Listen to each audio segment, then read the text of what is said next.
The question of where consciousness comes from is one of the most profound and debated subjects in philosophy, neuroscience, and cognitive science. It sits at the intersection of our understanding of the mind, brain, and even the universe itself. Numerous theories attempt to explain the nature of consciousness, and each offers a different perspective on this mysterious phenomenon. Number 1. Materialism. This is the idea that consciousness is purely the result of physical processes in the brain.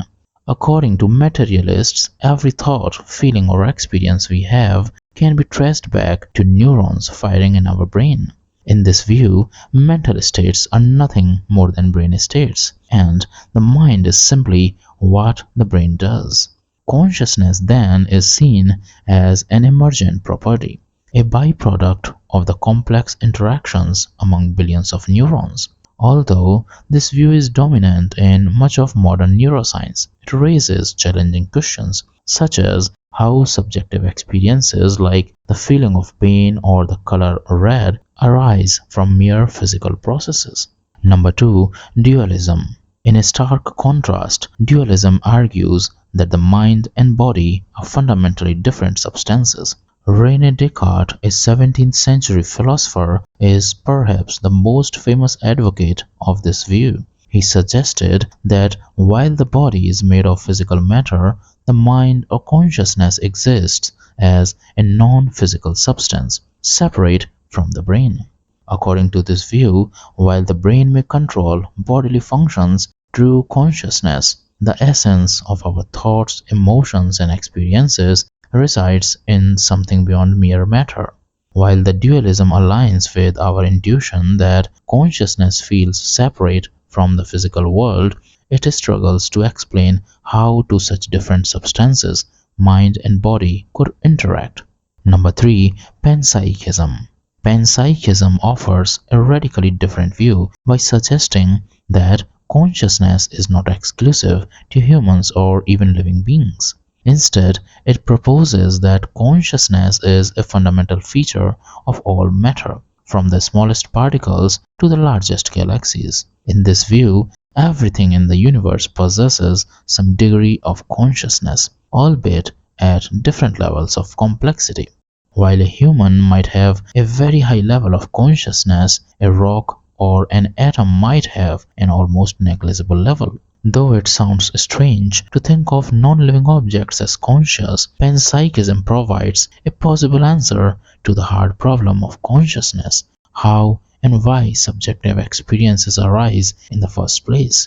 By claiming that consciousness is a basic building block of the universe, panpsychism sidesteps the question of how it emerges from non-conscious matter.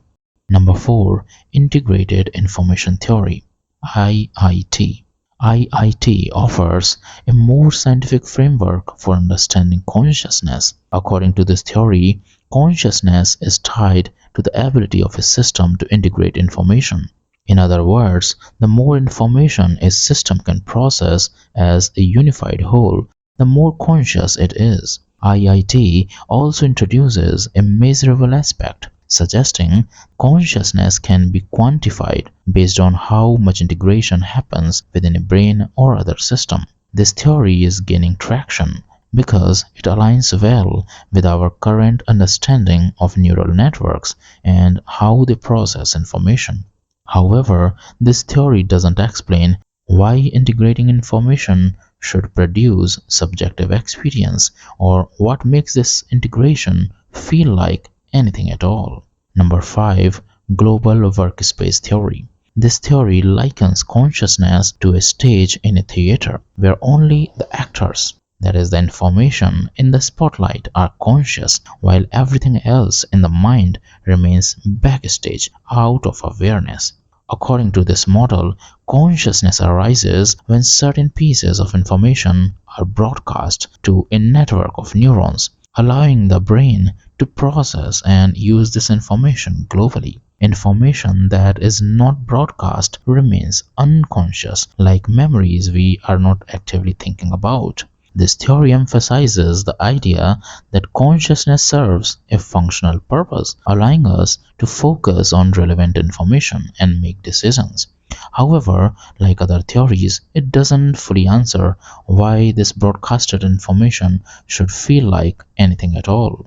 Number 6. Quantum consciousness. One of the most controversial theories, quantum consciousness suggests that quantum mechanics, the physics governing the tiniest particles in the universe, might play a role in consciousness.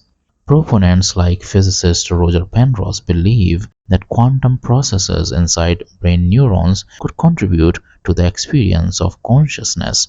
According to this theory, the strange, non-local effects observed in quantum physics, where particles can affect each other instantaneously across great distances, might help explain the mysteries of consciousness.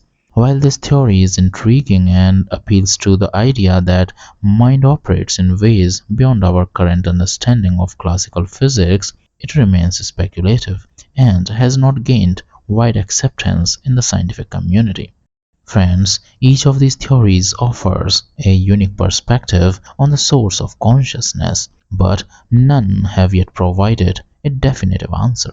Consciousness remains an elusive and deeply mysterious aspect of our existence, hinting that there may still be profound insights yet to uncover about the nature of the mind, the brain, and the universe itself. Perhaps the truth lies in a combination of these ideas or in a theory yet to be discovered. Until then, the question of consciousness continues to challenge, inspire, and mystify both scientists and philosophers alike.